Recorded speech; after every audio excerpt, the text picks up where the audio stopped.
Hi everyone, this is Keith from the Chicago House Youth Program.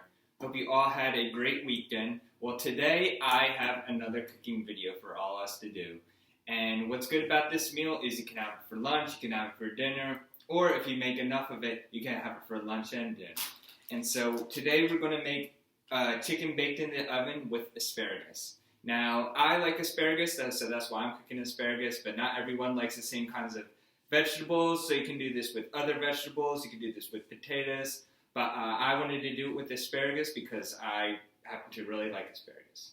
So the things you'll need first of all, you always want your parents' permission or their help whenever you're cooking meals.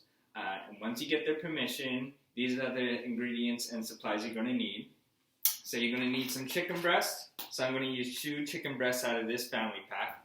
You're going to want a bunch of asparagus. I like to have about a handful of asparagus. You're going to need a baking pan. And you don't need to, but I'm going to use aluminum foil to line the baking pan. That way it keeps the pan a lot more cleaner and you won't have as much cleanup to do. You're going to use some olive oil. Spices, I'm using salt, paprika, a little bit of garlic powder, and crushed red pepper. The good thing about cooking is you can be creative and use, different things. Salt and pepper is always a good staple to go by if you want to season your food. But use any kind of spices that you think may taste good and let it go. You'll also need a mixing bowl, an oven, and then you're going to need some pot holders. So the first thing we want to do is to wash our hands. Whenever you're preparing food, you always want to make sure your hands are very clean. It's going to make sure that your food is clean and then no one that's eating it gets sick. One more thing, you also are going to need something to keep time. I'm going to use my phone today, but you can use a watch. You can use, if you have a clock somewhere else, you can use that for time.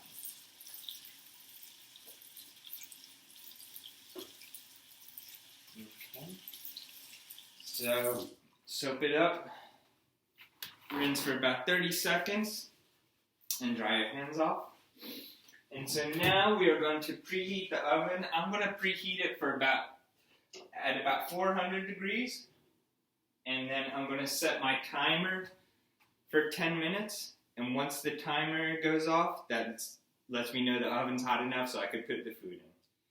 So let's start 10-minute timer and let that preheat. So next, I want to get out my chicken breasts. And these packages, you can use a fork or a knife, or you could just use your fingers. Now, before you start using this, you want to make sure you wash off the chicken as well. Because even though it's packed, you still want to make sure that you clean everything. Just like your hands, you want to have them clean, you want to have the chicken clean too. So rinse it under here for about 20 seconds. I'm going to rip some fat off because I don't really like the fat on my chicken. Okay.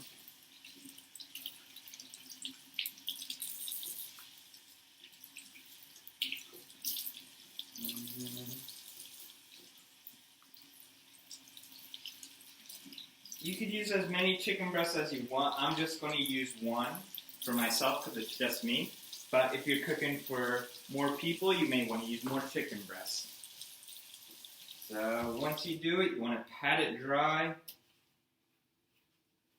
just to get the excess water off. Okay. Then once you've cleaned your chicken and you pat it dry, you're going to put it in your mixing bowl. Move this to the side.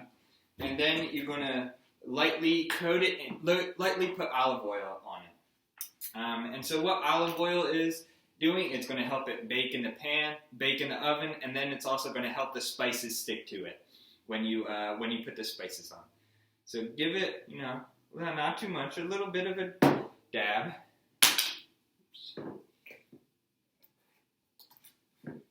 And then you just want to use your hand to roll it around Make sure it has olive oil on both the front and back. Then I'm going to just wash my hands from the olive oil, give them a little rinse. Now I'm ready to add my spices, and there's no specific amount. You can look at some recipes and it'll say do a tablespoon or a teaspoon, but I've always looked at the advice as don't worry about under seasoning. You want to make sure that you give your food enough flavoring that it tastes good. So I'm going to start with the salt, and I'm going to pour about a handful of salt, and I'm going to pour it on. And I'm going to open. What's good about these shakers is they're easy to open, so you can open with your one hand, and then you can just shake it. So I'm going to pour some paprika on, give it a nice douse of paprika, and like I said, don't worry about seasoning too much. More than likely, if the food doesn't taste good, it's because it's under-seasoned rather than over-seasoned. So you got some crushed dressed pepper, and again, feel free to use any spices you want. This is going to be a little bit spicy because I'm using crushed red pepper and paprika to a little bit spicier spices, and then a little bit of garlic powder. So once you put all your spices in, you want to again mix the chicken breast into the spices. So you want to get that nice and mixed up. And so as you can see, you got the chicken all spiced up on both sides. So that's going to give it a lot of flavor. It's going to taste really well. So again, now I'm going to rinse my hands off some spices.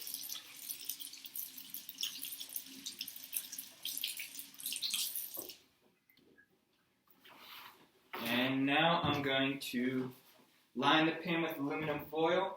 Again, you don't need to use aluminum foil. You can use parchment paper if you have that. You can give the pan a nice spray with non-sticking spray. But I'm going to use aluminum foil because that's what I like to use. So rip off a nice piece. And you're going to put it so it should lay in the pan like that. It might not be exactly how it is, but you just want to make sure that you're protecting the pan from the chicken and from the vegetables that are going to be on. So now we're still just waiting.